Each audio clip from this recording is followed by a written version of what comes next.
All right, President Obama just landing in Chicago, his hometown. He's expected to land big bucks at a lot of fundraisers tonight. He's certainly ramping it up as the GOP field starts shaping up. Texas Congressman Ron Paul today saying that he's testing the waters for a 2012 run. Mitt Romney already diving in with an exploratory committee. And it looks like Tim Pawlenty's getting ready to jump in. Republican fundraiser Noelle Nikpour here says it's going to take big bucks to beat the big guy.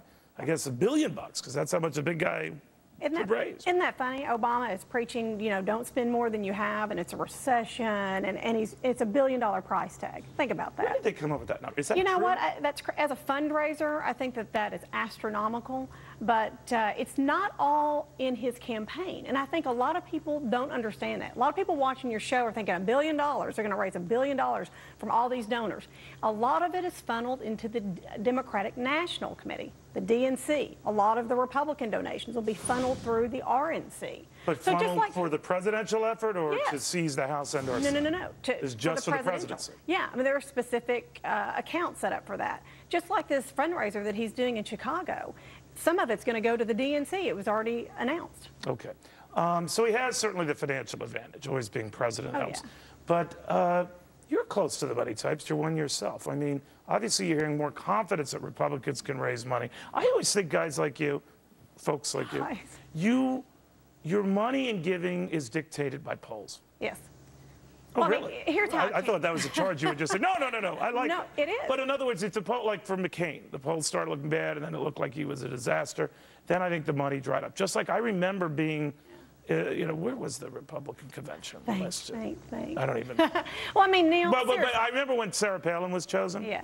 It was Minnesota, right? So Sarah Palin's chosen, and then I'm hearing all the money is going to McCain. Real fast, the money started going. Mm-hmm. So what if the polls start looking soft for a long time for Republicans? Do you guys just retreat? No, Neil, here's how a campaign works. You have to have a pollster. Let's just say you have Frank Luntz, and he runs a great poll, and it shows Mitt Romney on top, or Mitch Daniels on top, or Donald Trump on top, or Sarah Palin, anyone on top.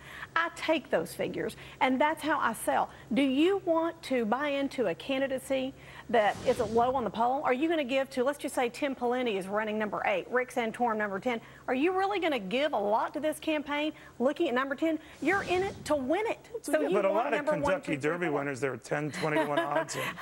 But you know what? That's a long shot. Yeah. Barack Obama was a beautiful example of a long shot. I remember when I was working for Rudy Giuliani, we were polling against everybody. When it got to Barack Hussein Obama, we're like, nah. Now look. Really? Yeah, absolutely. So where is the smart money heading?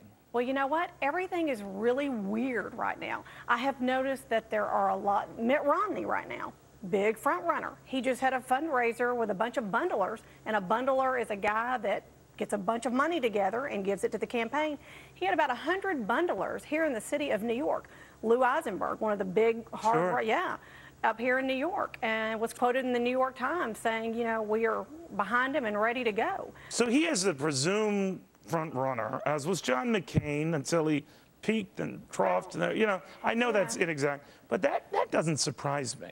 No, he's been running ever since. I understand that. So, but he's got baggage with the whole Massachusetts. He's going to have to come out and announce. What about a wild card, someone out of nowhere? Well, I mean, that's what I said about Trump. Trump is out of nowhere. Yeah, it's kind of a wild Trump, card, right? What do you?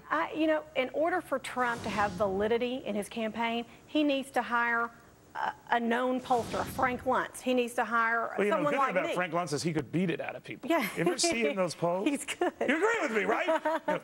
He's good. But I mean, so you people like that who can instantly build poll credibility. He is right now considered kind of a joke unless he gets a valid. Not Frank Luntz. Not Frank Luntz. Okay. Donald Trump needs to get a valid, known Politico behind his team if he is going to be taken seriously. Well, maybe he's going to do that in June, right? He needs to. And let me tell you something. You know, a lot of people are laughing like, oh, Donald Trump, whatever. Donald Trump has got a brand, so you don't have to waste money getting his brand out. And he also has a little bit of money, and he's also filed for bankruptcy. A lot of people can relate to going up and going down. He can. And he never used the White House. It's the first guy the house that would be smaller than his house. Yeah. He wouldn't do it. So bad. All right. No, thank you very much. Thanks. It's interesting stuff. We'll follow the money. All right, now it's time to follow Lou, what he's got.